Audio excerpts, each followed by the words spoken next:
Então nós vamos estar lendo agora Atos 9, né?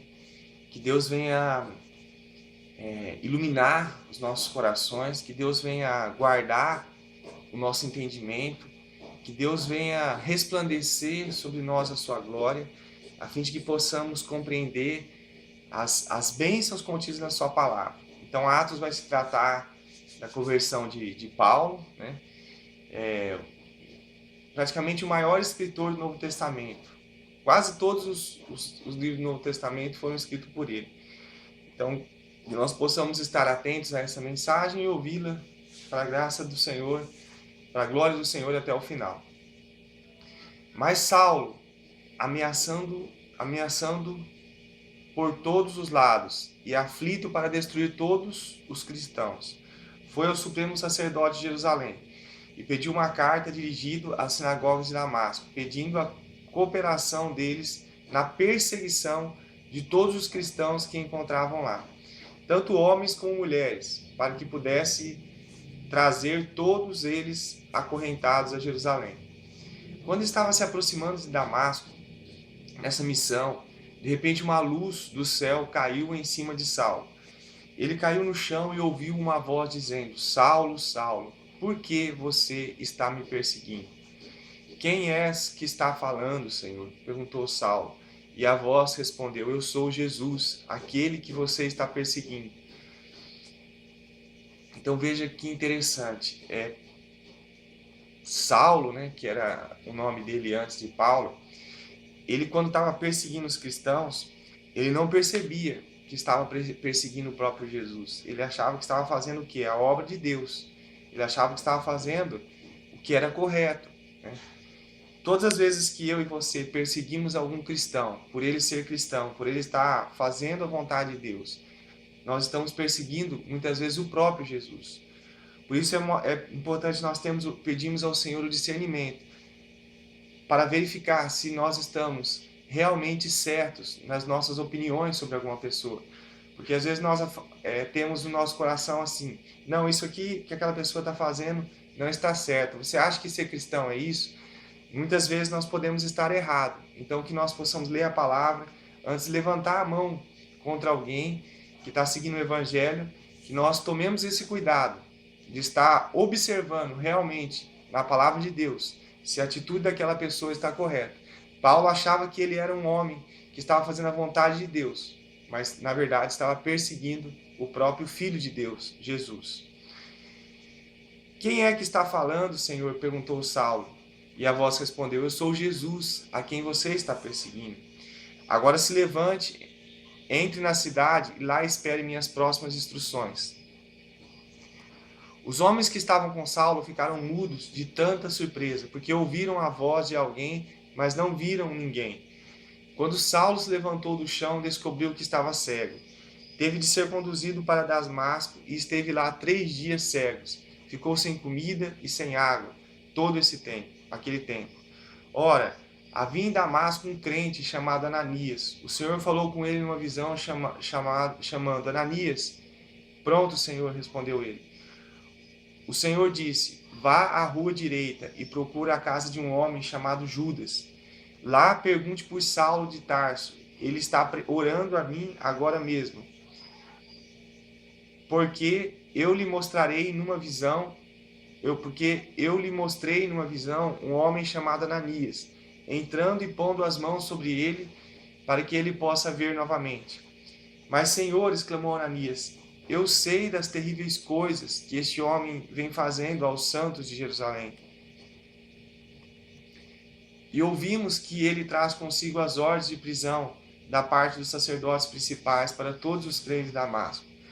Porém o Senhor disse: Vá fazer o que eu digo, porque Saulo... Porém o Senhor disse: Vai fazer o que eu digo, porque Saulo é meu instrumento escolhido para levar a minha mensagem às nações e diante dos reis, tanto como ao povo de Israel. E eu mostrarei a ele quanto deve sofrer por mim. Então Ananias foi, encontrou Paulo em casa, pôs as mãos sobre ele e disse: Irmão Saulo, o Senhor Jesus, que te apareceu a você na estrada, me enviou para que você possa ficar cheio do Espírito Santo e recupere a sua visão. No mesmo instante, foi como se tivesse caído escamas dos olhos dele. Saulo pôde enxergar e foi batizado imediatamente. Então ele comeu e ficou forte novamente, permaneceu com os discípulos em Damasco alguns dias, e foi para a sinagoga, a fim de contar a todo mundo ali a boa nova de Jesus, que ele verdadeiramente é o Filho de Deus. Então nós vemos aqui Paulo, que é o antigo Saulo, ele não tinha uma experiência com Jesus, né? Por isso que ele perseguia os cristãos. Às vezes nós também não tivemos uma experiência com Jesus, por isso podemos estar perseguindo os cristãos. Mas quando ele teve uma experiência com Jesus, né? Jesus começou a direcionar a vida dele. Até então ele fazia aquilo que ele achava o certo. Assim, ele fazia o que estava correto aos olhos dele. Assim somos nós. Enquanto nós não temos uma experiência com Deus, a gente faz aquilo que a gente acha certo aos nossos olhos. Mas por que foi importante Saulo ter uma experiência com Deus? Para que a vida dele fosse mudada, né? Apesar que Saulo ele não pediu para Deus, para que ele tivesse uma experiência com Deus. Foi algo que aconteceu, ele foi escolhido pelo próprio Deus. O próprio Jesus teve que criar uma situação ali diferenciada de todas as pessoas que têm um encontro com Jesus, porque Saulo de Tarso ele tinha o coração muito duro, né? Saulo era o que depois se tornou Paulo, foi chamado de Paulo. E que nós possamos buscar uma experiência com Deus, né? Claro que nós não devemos só ficar esperando, não é para todo mundo que Deus dá uma experiência dessa, mas que nós possamos ter a nossa experiência com Jesus, a fim de que Ele possa começar a nos usar, né? Logo depois da experiência, depois de 3 dias, Paulo foi batizado, né? Então que nós possamos ter essa experiência com Deus, a fim de cumprir o projeto de Deus nessa terra. E todos os outros ouviram Saulo, ficaram maravilhados. Este não é o mesmo homem que perseguia tão ferozmente os seguidores de Jesus em Jerusalém? Perguntavam eles. E nós sabemos que ele veio aqui para prender a todos e levar acorrentado aos sacerdotes principais. Paulo, tornava-se cada vez mais animado na sua pregação. E os judeus de Damasco não podiam resistir às suas provas de que Jesus era verdadeiramente o Cristo. Depois de algum tempo, os líderes judaicos resolveram matá-lo. Olha que interessante. Aquele que perseguia a igreja, Paulo, ele perseguia ferozmente os cristãos. Agora ele estava sendo perseguido. Né? Por quê? Porque ele mudou de lado. Ele passou a servir ao Senhor. Mas Saulo foi informado dos planos deles, de que estavam vigiando os portões da cidade dia e noite, preparando assassiná-lo. Então, durante a noite, alguns dos discípulos desceram Saulo num cesto através de uma janela no muro da cidade. Ao chegar a Jerusalém, ele tentou encontrar-se com os cristãos, porém estavam todos com medo dele, pensavam que estavam fingindo. Então Barnabé levou Saulo aos apóstolos e contou como ele havia visto o Senhor no caminho de Damasco. O Senhor havia dito e tudo a respeito da sua poderosa pregação no nome de Jesus. Assim foi que eles receberam Saulo e depois disso ele estava constantemente com os cristãos. Depois que Paulo se converteu, ele estava constantemente com os cristãos. Pregava corajosamente no nome do Senhor. Foi então que alguns dos judeus de língua grega, com os quais ele tinha estado discutindo, conspiraram para matar Paulo. Contudo, quando os outros crentes souberam deste perigo, levaram o apóstolo a Cesárea e mandaram à sua terra natal, Tarso. Enquanto isso, a igreja tinha paz em toda a Judéia, Galiléia e Samária, e crescia em força e em número. Os crentes aprendiam a andar no temor do Senhor e na consolação do Espírito Santo. Pedro viajava de um lugar para o outro a fim de visitar todos, e as suas viagens chegou aos crentes da cidade de Lida. Ali se encontrou um homem chamado Enéas, paralítico, e de cama havia 8 anos. Pedro disse: Enéas, Jesus Cristo curou você, levante-se e faça a sua cama. E ele ficou curado no mesmo instante. Então a população inteira da Lídia e Sarona voltou-se para o Senhor enquanto viram Enéas andando de um lado para o outro.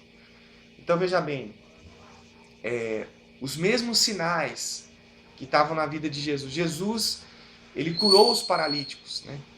Então à medida que eu e você nos aproximemos de Deus, À medida de que eu e você nos enchemos do seu Espírito, esses sinais que aconteceram na vida dos apóstolos, esses sinais que aconteceram na vida de Jesus, irá também acontecer nas nossas vidas.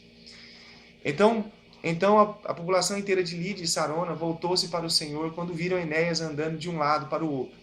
Na cidade de Jope havia uma mulher chamada Dorcas, que significa gazela, uma crente que estava sempre fazendo coisas bondosas pelos outros, especialmente pelos pobres. Por esse tempo ela ficou doente e morreu. Os amigos dela prepararam o sepultamento e puseram Dorcas numa sala elevada. Mas quando souberam que Pedro estava por perto de Lídia, mandaram 2 homens pedir que voltassem sem demora a eles a Jope. Assim fez ele, e logo que chegou, levaram Pedro para cima, aonde Dorcas estava ali. A sala estava cheia de viúvas, que choravam e mostravam umas às outras os casacos e as outras roupas que Dorcas tinha feito para eles. Mas Pedro pediu que saíssem todos do aposento. Então se ajoelhou e orou. Voltou-se para o corpo dela e disse: levanta-se, Dorcas. E ela abriu os olhos. Quando Pedro a viu, sentou-se. Quando viu a Pedro, sentou-se. Veja bem, Jesus ele ressuscitou os mortos. O que Pedro estava fazendo? Ressuscitando os mortos. E o que eu e você podemos fazer em nome de Jesus também, se tivermos fé, ressuscitar os mortos. Por que não? Pedro deu-lhes a mão e ajudou Dorcas, levantou-se. Chamou os crentes e as viúvas, apresentando a eles. A notícia correu por toda a cidade, e muitos creram no Senhor. Pedro permaneceu muitos dias em Jope, morando com Simão, o curtidor. Então, que Deus abençoe sua vida. Nós terminamos de ler aqui Atos, capítulo 9. Que a graça de Deus venha se derramar em cima da sua vida e você possa se aproximar cada dia mais da palavra de Deus. Que Deus te abençoe em nome de Jesus.